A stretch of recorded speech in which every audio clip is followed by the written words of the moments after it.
কবি হেম বৰুৱাৰ ৰচিত কবিতা মমতাৰ সিথি। If you are coming down through the narrows of the river Kyang, please let me know beforehand, and I will come out to meet you as far as Sobhusa as Rapam. মৰমৰ এয়া মম এডাল জ্বলাই লৈছো। আজি বহুত দিনৰ মূৰত তোমালৈ চিঠি লিখোঁ বুলি। বাহিৰৰ উৰুঙা বতাহ জাকি মমডাল আহি কোবাইছেহি। চাওঁ খিৰিকীখন চপাই দিম। 7 বছৰৰ আগৰ কথাবোৰ তোমাৰ বাৰু মনত আছেনে? আমি যে নতুন জীৱনটোৰ পাতনি মেলিছিলোঁ। মোৰ গাত সেই অচিনাকি নিচা বাৰুকৈয়ে লাগিছিল।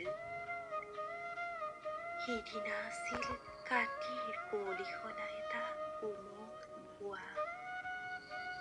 পদূলিত তল পৰা শেৱালিবোৰ উপচি আছিল। আৰু সন্ধিয়া মই তোমালোকৰ ঘৰলৈ নকৈ আহিবৰ দিনা আকাশৰ মেঘৰ মোহনাত হালধীয়া জোনটো নাওখন হৈ আমাক যে ৰিঙিয়াই মাতিছিল তৰাৰ দেশলৈ।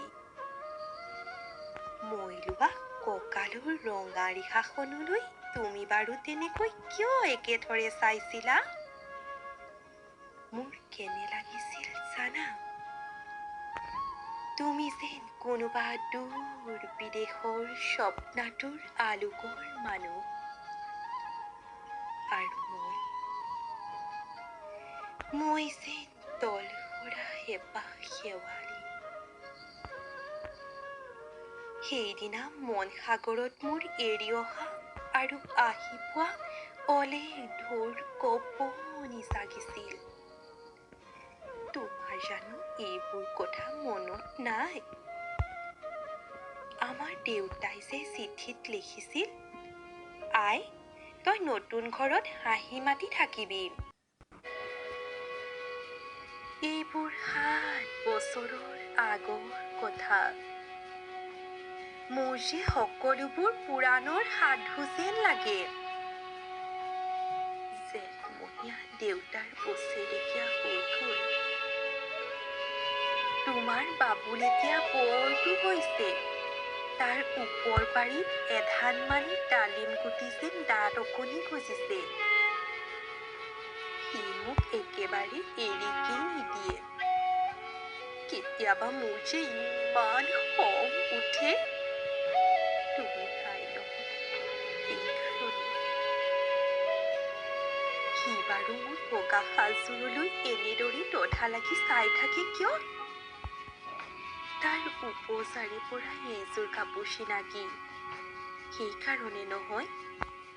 বাবুল এতিয়া বৰটো হৈছে, বুজিছা? আৰু ডাঙৰ হ'লে স্কুলত তাক নাম লগাই দিম।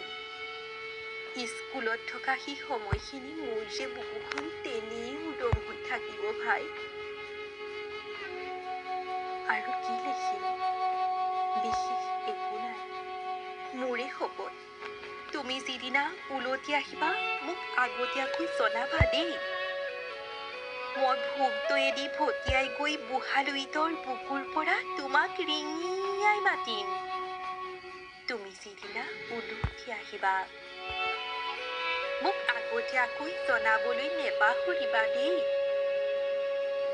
মৰম লবা ইতি তোমাৰ মমতা। এইবাৰ বুজিছা? মাঘৰ বিহুৰ মেজিৰ জুইকুৰা বৰ ৰঙাকৈ জ্বলিছিল।